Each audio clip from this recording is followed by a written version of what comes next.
Hello hi. നമ്മൾ company law start ചെയ്യുകയാണ്.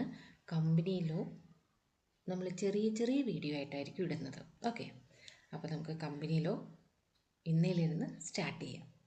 Company act 2013 ആണ് നമുക്കിപ്പോൾ പഠിക്കാനുള്ളത് അല്ലേ.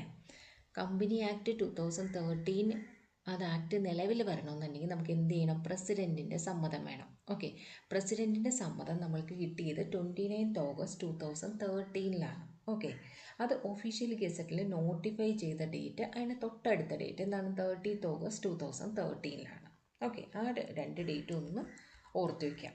ഇനി കമ്പനി ആക്ട് എന്ന് പറയുന്നത് എന്താണ്? നിറയെ സെക്ഷൻസ് ഷെഡ്യൂൾസും എല്ലാം ഉള്ള ഒരു സംഭവമല്ലേ. അതിൽ എത്ര സെക്ഷൻ ഉണ്ട്? 470 സെക്ഷൻസും 7 ഷെഡ്യൂളും 29 ചാപ്റ്റേഴ്സും ഉണ്ട്. ആ ചാപ്റ്റേഴ്സിലൊക്കെ തന്നെ എന്താണ്? ഓരോ സെറ്റ് റൂൾസ് എങ്കിലും ഉണ്ടായിരിക്കും. ഓക്കെ, അങ്ങനെയുള്ള അത്ര വലിയ ബൃഹത്തായ ഒരു സംഭവമാണ് എന്ത് പറയണത്? കമ്പനി ആക്ട് എന്ന് പറയണത്. ഇനി കമ്പനി എന്നുള്ള വേർഡ് ലാറ്റിൻ വേർഡിൽ നിന്നാണ് വന്നിരിക്കുന്നത്. കോം പ്ലസ് പനീസ് എന്ന് വെച്ചാൽ എന്താണ്? കോം എന്ന് വെച്ചാൽ എന്താണ്? ടുഗദർ, ഒരുമിച്ച്. പനീസ് എന്ന് വെച്ചാൽ ബ്രെഡ്. അതായത് പണ്ടുള്ളവർ ഇപ്പോഴും ഉണ്ട് അല്ലെ, ചെറിയ കുറേ വീടുകളിലൊക്കെ ഇപ്പോഴും ഉള്ളതാണ്. എന്താണ്? ഒരുമിച്ചിരുന്ന് ഭക്ഷണം കഴിക്കുക എന്നുള്ള ആ ഒരു നല്ലൊരു കാര്യം അല്ലേ. അങ്ങനെ ഒരുമിച്ചാണ് നമ്മൾ കമ്പനിയുടെ തീരുമാനങ്ങൾ എടുക്കുന്നത്. അങ്ങനെയുള്ള ആ ഒരു ഐഡിയയിൽ നിന്ന് ഉരുത്തിരിഞ്ഞ് വന്നതാണ് നമ്മുടെ കമ്പനി എന്നുള്ള പേര്.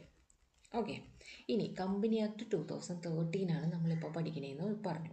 അപ്പോൾ അതിന് മുന്നേ നമുക്ക് ആക്ട് ഒന്നും ഉണ്ടായിട്ടില്ലേ? ഉണ്ടായിരുന്നു. എന്താണ്? കമ്പനി ആക്ട് 1956 ഉണ്ടായിരുന്നു. അപ്പോൾ അതിന് മുന്നെയോ? അതിന് മുന്നേ ഉണ്ടായിരുന്നു കമ്പനി ആക്ട് 1882, ചാർട്ടേഡ് കമ്പനി എന്ന് പറയും. അതെ, ഈസ്റ്റ് ഇന്ത്യ കമ്പനിയുടെ സമയത്ത് 1882 ഓക്കെ, ഈസ്റ്റ് ഇന്ത്യ കമ്പനിയുടെ സമയത്തും ഉണ്ടായിരുന്നു. അപ്പോൾ അതിന് 2013 മുന്നേയുള്ള ആക്ടുകൾ ഏതൊക്കെയാണെന്ന് അറിഞ്ഞല്ലോ അല്ലേ. ഇനി നമുക്ക് നോക്കാം എന്താണ് കമ്പനി എന്താണെന്നുള്ളത്. കമ്പനി എന്ന് വെച്ചാൽ എന്താണ്? Company means an association of person formed for the purpose of carrying on some business or undertaking അല്ലേ. കുറച്ച് അസോസിയേഷൻ ഓഫ് പേഴ്സൺ എന്താണെന്ന് നമുക്കറിയാവുന്ന കാര്യമാണ്. ആ അസോസിയേഷൻ ഓഫ് പേഴ്സൺ ഫോം ചെയ്താണ് എന്തിനു വേണ്ടിയിട്ട്? ഒരു പ്രോഫിറ്റ്, ഒരു ഇൻകം കിട്ടാൻ വേണ്ടിയിട്ട് തുടങ്ങിയ ഒരു ബിസിനസ്സിനെയോ അണ്ടർടേക്കിങ്ങിനെയുമാണ് പറയണത് എന്ത് പറയണത്? കമ്പനി എന്ന് പറയണത്. ഓക്കെ, കമ്പനി എന്താണെന്നുള്ളത് നമ്മുടെ ആക്ടിൽ ഡിഫൈൻ ചെയ്തിരിക്കുന്ന സെക്ഷൻ 220 കമ്പനിയെക്കുറിച്ച് പറഞ്ഞിരിക്കുന്നത് A company incorporated under this act. Under this act എന്ന് വെച്ചാൽ എന്താ ഉദ്ദേശിക്കുന്നത്? അണ്ടർ ദിസ് ആക്ട് എന്താണ്? അണ്ടർ ദിസ് ആക്ട് എന്നുള്ളത് 2013 act or under any previous company law. ഇതിന് മുന്നേ ഉള്ള പ്രീവിയസ് ലോ കമ്പനി ആക്ട് 2013 മുന്നേ നമുക്ക് ഒത്തിരി ആക്ട് ഉണ്ടെന്ന് പറഞ്ഞില്ലേ, അതിൽ ഏതെങ്കിലും വെച്ചായിട്ട് തുടങ്ങിയാലും മതി.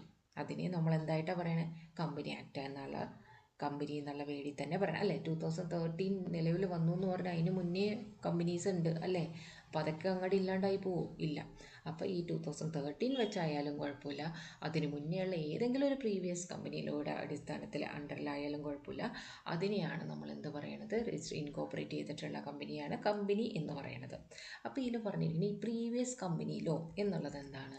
ഈ പ്രീവിയസ് കമ്പനി ലോ എന്താണെന്നുള്ളത് പറഞ്ഞിരിക്കുന്നത് അണ്ടർ സെക്ഷൻ 267 അതായത് പ്രീവിയസ് കമ്പനി ലോ എന്താണ്? Means previous company law specified in the section. ഈ സെക്ഷനിൽ പറഞ്ഞിരിക്കുന്നതിനെയാണ് പ്രീവിയസ് കമ്പനി ലോ എന്ന് പറയുന്നത്. അത്രയും നിങ്ങൾക്ക് അതിൽ പഠിക്കാനുള്ളൂ. ഓക്കെ, ഇനി